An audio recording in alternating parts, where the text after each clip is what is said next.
अगर आप चाहते हैं भोजपुरी हिट सॉन्ग सबसे पहले आप तक पहुंचे, तो हमारे चैनल को जरूर सब्सक्राइब करें और साथ में बेल आइकन को दबाना ना भूलें।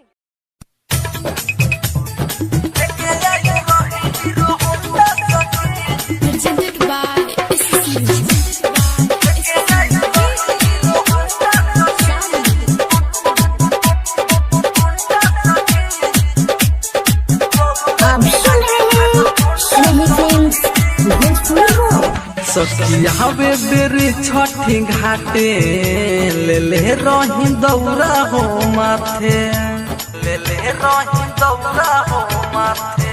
सखिया बेरी छठी घाटे ले रही दौरा हो माथे। हो नहीं हरन बजैलस आके धाका धुकी कैलस, नहीं हरन बजैलस आके धाका धुकी कैलस। संगे ले रहे झुंडा सखी, लेके आइल रहे हीरो हुंडा सखी। दौरा गिरा के भागल गुंडा सखी, लेके आइल रहे हीरो हुंडा सखी। दौरा गिरा के भागल गुंडा सखी।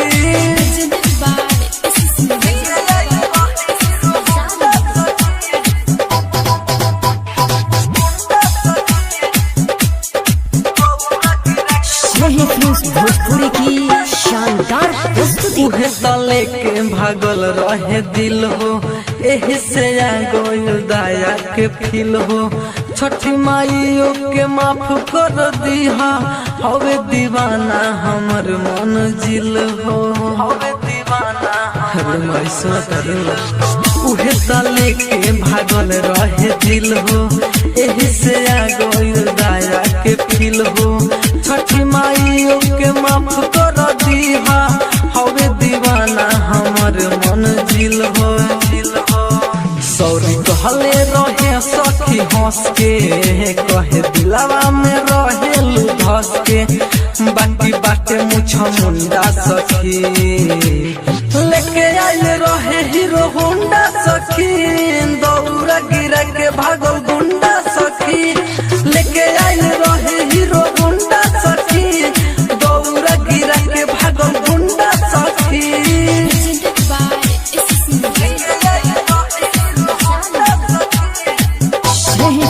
भोजपुरी की शानदार प्रस्तुति।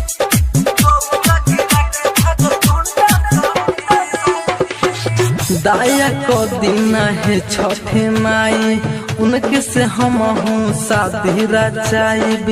हम बेटा राउर कदीमा फजी, बड़े नादान नहीं उनका बुझाई, बड़े नादान नहीं उनका बुझाई।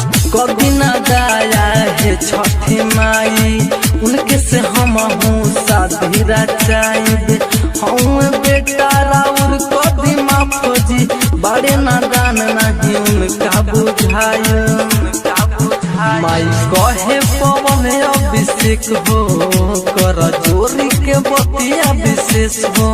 बाट भइल बेला मुंडा सखी, लेके आइल रहे हीरो होंडा सखी।